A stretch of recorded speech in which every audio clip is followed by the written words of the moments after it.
नमस्कार।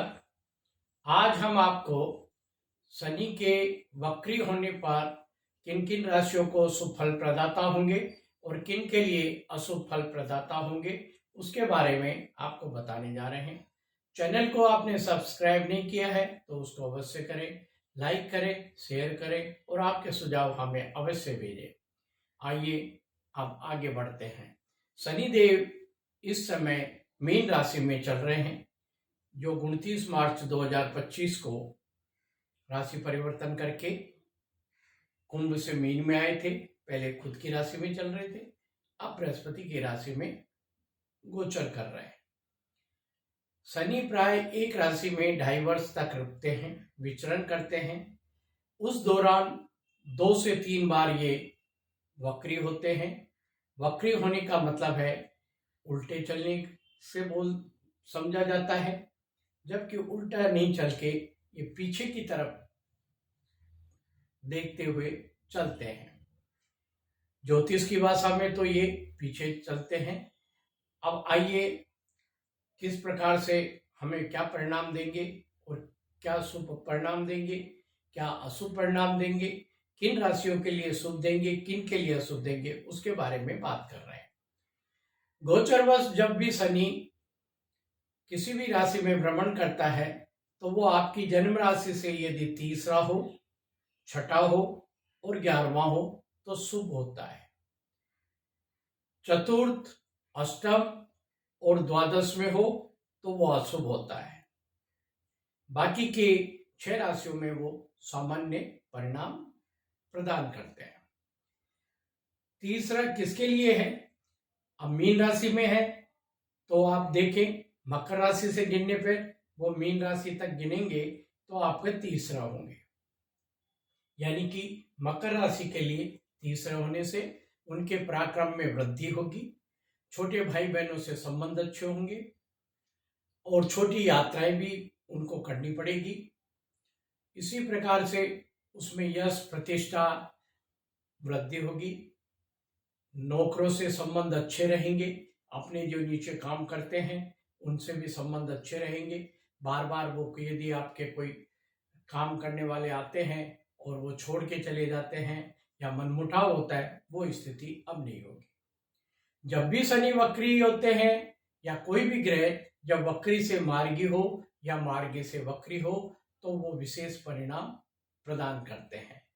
तो ये जब 13 जुलाई को वक्री हो रहे हैं तो इसके आसपास 5-7 दिन पहले, 5-7 दिन बाद तक ये बहुत ही अच्छे परिणाम देते हैं।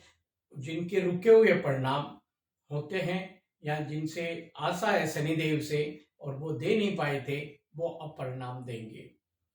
विशेषकर उनको देते हैं जिनके शनि की तो महादशा चल रही हो, अंतरदशा चल रही हो, या जिनके ये स्वामी है, यानी कि मकर और कुंभ के ये स्वामी है, तो इनको विशेषकर परिणाम अभी प्राप्त होंगे। वैसे तो सभी को देते हैं, जिस कुंडली से जिस भाव में जाते हैं आपके, उस भाव के परिणाम आपको भी दे रहे हैं और देते रहेंगे। प्राय मत है कि ये पिछली राशि के परिणाम देते हैं, लेकिन नहीं। बृहस्पति और शनि ये उसी राशि के परिणाम देते हैं जहां ये वक्री होते हैं। ये और अन्य ग्रह बुध और शुक्र के लिए ये मान्यता है, वो पिछली राशि के परिणाम देते हैं। यहाँ शनिदेव आपको मीन राशि के ही परिणाम देंगे, तो अतः मकर वालों के लिए अच्छे फल प्रदाता होंगे। छठे होंगे ये तुला राशि वालों के लिए। तुला राशि जो कि शनि की मित्र की राशि भी है और शनि इस राशि में उच्च के भी होते हैं, तो तुला वालों को बहुत अच्छा परिणाम देने वाले हैं। यदि आपके कोई शत्रु हैं वो परास्त होंगे। आप कोई प्रतियोगिता परीक्षा में सम्मिलित होने जा रहे हैं तो उसमें भी आपको सफलता मिलेगी। साथ में आपके कोई बीमारी चल रही है, उसका इलाज नहीं हो पा रहा है, तो उसकी भी दवाइयाँ आपको लगेगी, यानी कि आपके सूट करेगी और आपको मतलब फायदा पहुंचाएगी। उसमें सुधार होगा। पहले कोई डॉक्टर अच्छा नहीं मिल रहा था तो वो अभी आपको कंसल्ट करने के लिए मिलेंगे और आपकी बीमारी में अप्रत्याशित लाभ होगा। इसी प्रकार से आप कर्जे में के लिए परेशान हो रहे हैं यानी कि कर्जा लेना चाहते हैं मकान, जमीन, वाहन के लिए, तो वो भी आपको आसानी से मिलेंगे। या आप कर्जा चुकाना चाह रहे हैं तो वो भी आपका निवृत्ति होगी। या आप कोई प्रतियोगिता परीक्षा में सम्मिलित हो रहे हैं तो उसमें आपको सफलता मिलेगी। आपके कोर्ट कचहरी में मुकदमा चल रहा है तो उसमें भी आपको सफलता मिलने जा रही है। यानी तुला राशि वालों के लिए अभी बहुत ही लाभप्रद होंगे। तुला राशि वालों के लिए अभी जो केतु भी है वो भी गोचरवश 11वें चल रहे हैं, तो वो भी आपको अच्छे फायदे देने वाले हैं। इसी प्रकार से बृहस्पति भी गोचरवश आपके तुला राशि वालों के लिए 9वें चल रहे हैं, तो वो भी इनको फायदा देने हैं। यानी 3-3 ग्रहों का भ्रमण अभी तुला राशि वालों के लिए पॉजिटिव बना हुआ है, तो बहुत ही अच्छे परिणाम तुला राशि वालों को प्राप्त होने वाले हैं। विशेषकर शनि से संबंधित जहां भी कुंडली में आपके शनि देव बैठे हैं, विराजमान है, और या आपकी कुंडली में जिस भाव के स्वामी शनि बनते हैं वहां के परिणाम आपको अच्छे मिलने वाले हैं। 11वें शनि वृषभ राशि वालों के लिए होंगे। वृषभ राशि से 11वें होने के कारण 11वां भाव आपका लाभ का है, यानी आपको अच्छे लाभ, इनकम और सोर्स बढ़ेंगे, अच्छी इनकम होगी, अच्छी आय होगी और आपका मन प्रसन्न होगा, यश प्रतिष्ठा में वृद्धि होगी। आपके भाई बहनों का, जो बड़े भाई बहन हैं, उनसे भी अच्छा काम संबंध होगा, उनका कार्य भी अच्छा चलेगा और आपके भी जो कोई दिक्कत थी वो भी मिट जाएगी। साथ में ही आपकी संतान का भी भाग्योदय होगा। विशेषकर जिनकी शादी नहीं हो रही है उनके भी शादी होने के योग हो रहे हैं, और जिनके संतान होने के योग है उनके भी संतान प्राप्ति की संभावना बहुत बढ़िया है। शनि कर्म का कारक है, अतः आपके कर्म क्षेत्र में भी वृद्धि होगी, आपको कर्म में भी लाभ होगा। तो इस प्रकार से शनि देव जो मेहरबानी बरतने वाले हैं वो मकर, तुला और वृषभ वालों को देने वाले हैं। अब आइए किनके लिए अशुभ फल प्रदाता होंगे उसके बारे में भी बात करें। शनिदेव जब आपकी जन्म राशि से चतुर्थ हो, अष्टम हो और द्वादश हो, तब ये आपके लिए थोड़े से अशुभ फल प्रदाता होते हैं। चतुर्थ हो रहे हैं ये धनु राशि वालों के लिए। धनु राशि जिनकी भी है, चतुर्थ भाव में आने से इसको ढैया भी बोलते हैं। शनि की ढैया जो चल रही होती है ये धनु राशि वालों को चल रही है। ढैया में ज्यादातर जातक को मानसिक तनाव देखने को मिलता है, किसी की ट्रांसफर हो सकते हैं, घर बार यदि कहीं दूर जाना भी पड़ सकता है। शनिदेव चतुर्थ भाव के कुछ अशुभ परिणाम देते हैं। इसी प्रकार से आपके माताजी का स्वास्थ्य नरम हो सकता है, या माताजी से आपकी अनबन हो सकती है, और आपके वाहन, मकान जो आप खरीदना चाहते हैं या क्रय करना चाहते हैं अभी उसमें देरी हो सकती है, कुछ बाधाएं आ सकती है, कुछ रुकावट आ सकती है। वैसे शनि और बृहस्पति आपस में समता का व्यवहार करते हैं, इसलिए इतनी ज्यादा दिक्कत वाली बात आपको देखने को नहीं मिलेगी।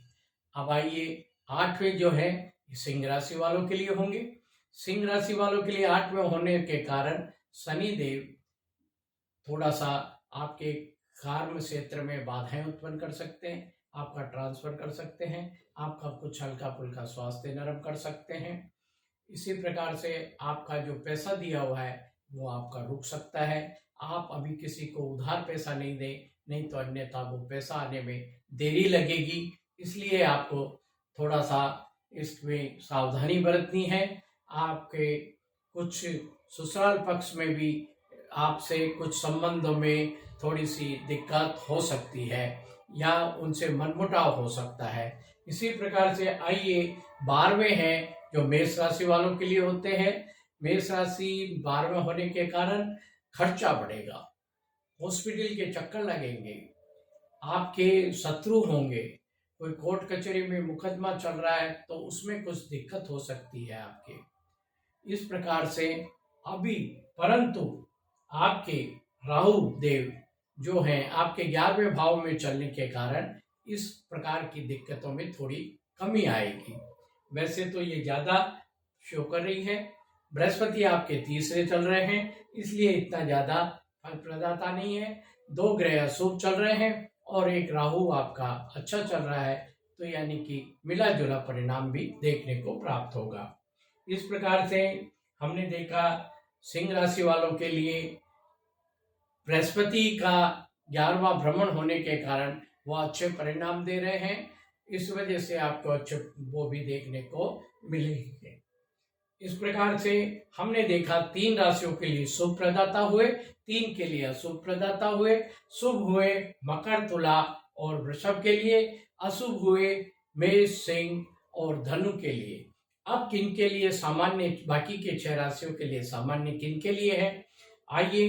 पहला जो शनिदेव है वो मीन राशि वालों के लिए है, यानी आपके शरीर में स्वस्थ तो रहेगा, पर मानसिक तनाव आपको इस दरमियान देखने को मिलेंगे और आपके कुछ अड़ोसी पड़ोसी आपसे नाराज भी हो सकते हैं। आपस में आपके तो सावधानी बरतें, इतना उनसे उलझना नहीं है। इसी प्रकार से कुंभ राशि वालों के लिए दूसरे होंगे। दूसरे धन संचित धन का है, संचित धन के वृद्धि करेंगे, क्योंकि कुंभ राशि के स्वामी खुद स्वयं शनिदेव हैं, तो इसलिए उनके संचित धन में तो वृद्धि होगी। और वैसे भी द्वितीय कोई भी ग्रह हो आपके कुंडली में जिस भाव से, उसके वो साधक ही होते हैं, बाधक नहीं होते हैं। 12वें भाव के स्वामी बाधक होते हैं, लेकिन बाधक पति का अलग नियम है। चर राशि के लिए 11वें भाव के स्वामी बाधक होते हैं। स्थिर राशि के लिए आपके 9वें भाव के स्वामी बाधक होते हैं और द्विस्वभाव राशि के लिए 7वें भाव के स्वामी बाधक होते हैं। इस प्रकार से हम देखें तो आपके कुंभ राशि वालों के लिए समय ठीक है। आपके थोड़ा सा पर कुटुंब में कुछ वैचारिक मतभेदताएं हो सकती है, उसमें सावधानी बरतें। वृश्चिक राशि वालों के लिए 5वें होंगे। 5वें शनि जो जाएंगे, आपके बच्चे का कहीं कहीं कर्म का निर्धारण जरूर करके जाएंगे, यानी कि बच्चे की कार्य क्षेत्र में उन्नति करेंगे। जो बच्चे इस क्षेत्र एज के उम्र के हैं उनके लिए फायदेमंद होंगे। आपकी शिक्षा में भी विस्तार होगा। शनिदेव भी विस्तार करते हैं, न्याय के प्रति आपका रुझान बढ़ाएंगे।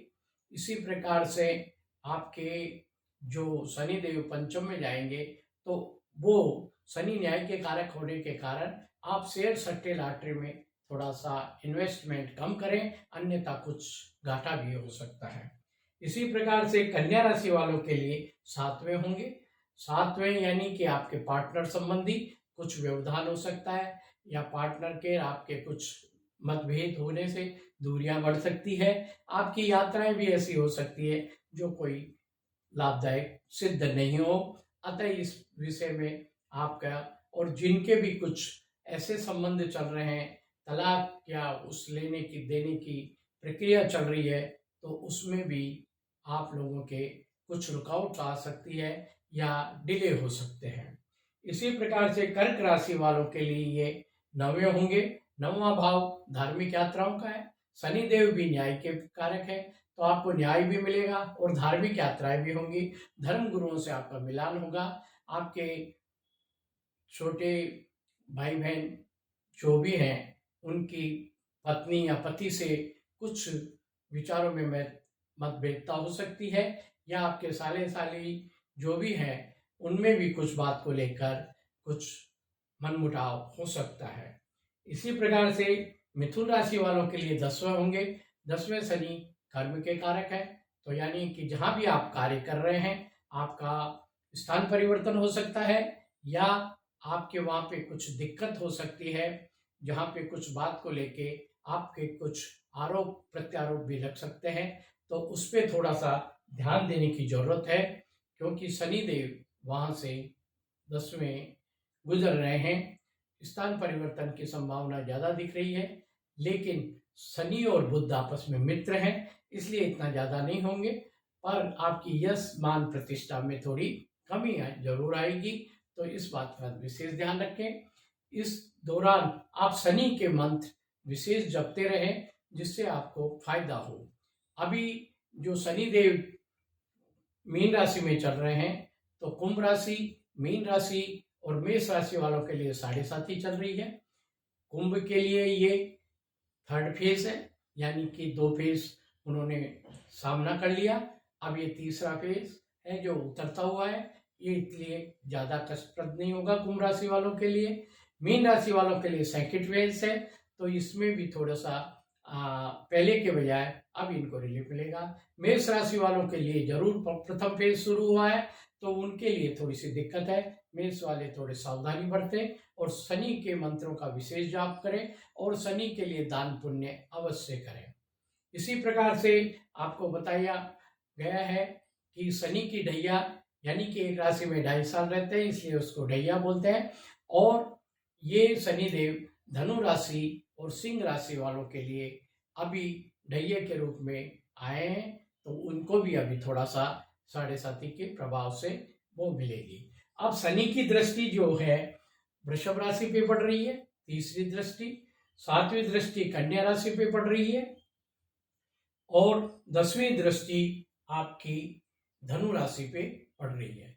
तो धनु राशि से वैसे चतुर्थ भी है और धनु राशि पे दृष्टि भी है, तो अभी धनु राशि वालों को थोड़ा सा दिक्कत करेंगे, विशेषकर आप उनके कर्म क्षेत्र में और पिता पुत्र में आपस में भी वैचारिक मतभेदता देखने को मिल सकती है।